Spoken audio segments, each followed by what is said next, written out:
This is Dolynny TV, ladies and gentlemen. Good afternoon, and welcome back to another discussion here on the channel. And oh my goodness, looks like I'm going to be getting a phone call as soon as we get off this video. But anyway, wanted to discuss something that was on the chart to get discussed this morning. However, I decided to kind of go with topic du jour there and talk about the matchup between the Avalanche and Oilers starting Tuesday, May 31st here in 2022. However, my friends, there is one thing that I mentioned in that video, and it was about that Connor McDavid guy that's the captain of our team there in Edmonton that we cheer for, those guys named the Oilers. Connor McDavid, my goodness, this guy is an absolute beauty. Right, obviously we drafted him first overall. We knew he was good. We knew he was going to be great. And all of a sudden he is one of, if not the best players in recent NHL memory. Not even history, recent NHL memory. You're probably looking back. Quite honestly, the last great player we've had since Connor McDavid is Jaromir Jagr. Like, even Crosby wasn't putting up these kind of numbers, doing these kind of things. Obviously the cups are there, that's the stuff. That's a whole nother debate, and that's where I'm going to generate this topic, is the fact of Connor McDavid is now 2 NHL playoff series away in the same year from cementing his legacy as one of, if not the best players in recent NHL memory. That's the topic, that's the line, that's really all you have to take away from this video. I promise you, I'm rusty at best, but we are getting this going either way. I promised you I'd try and have more for this Colorado series. Here it is.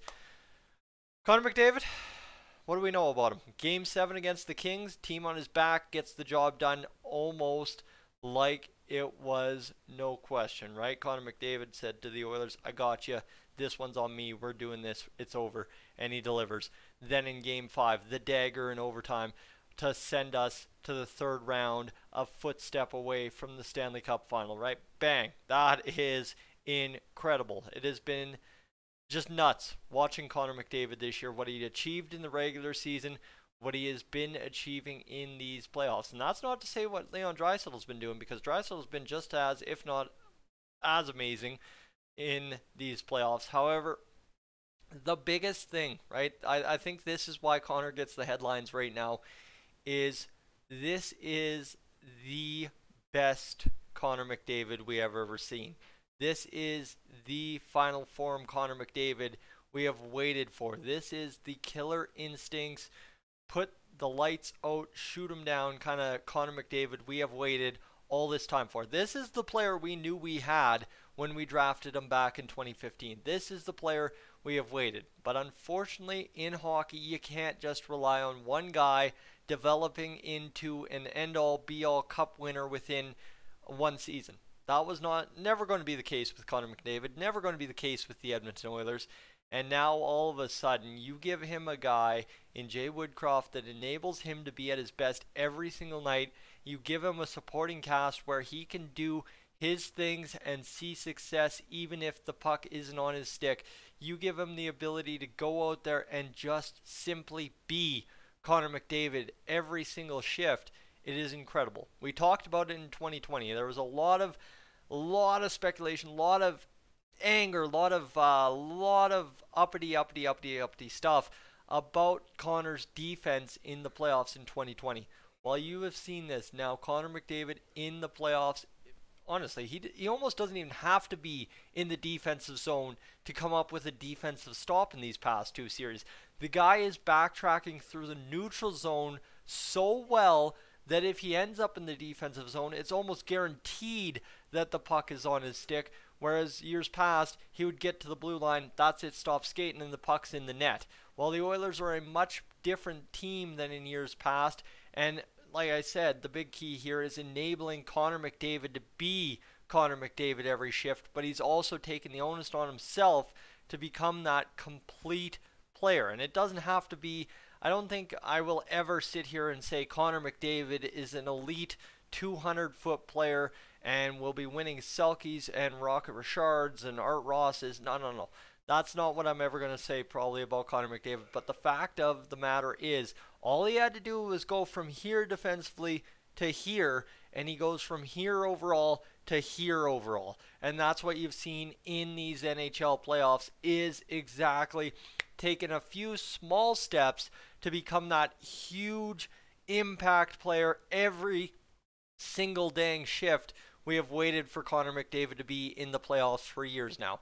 And the fact of the matter, the killer instinct is there as well. And it is just simply this guy is now fully capable of, no matter the situation, obviously he's your captain, he's the guy you want doing it, going out all over the bench and saying this game is ours because I'm going to make it ours. And that's been the most incredible part, is just what he creates. And truthfully too, right? It's the NHL Stanley Cup Playoffs. We're not talking where every single shift a player has to go out and score a goal or get an assist or be on the ice for a goal for to be an impact player, right? If Connor goes out there and embarrasses a defenseman, makes him think twice on a shift and doesn't score, but next shift that sets up an opportunity to make him think 3 times before he makes a play and ends up scoring a goal, that shift before was just as effective as the shift he scored the goal on.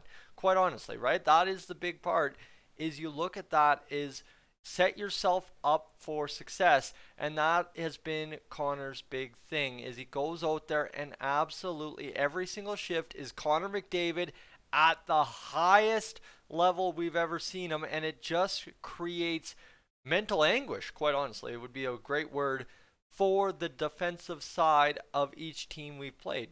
Calgary Flames goaltending, they looked absolutely embarrassed out there by the end of the series here against Connor McDavid.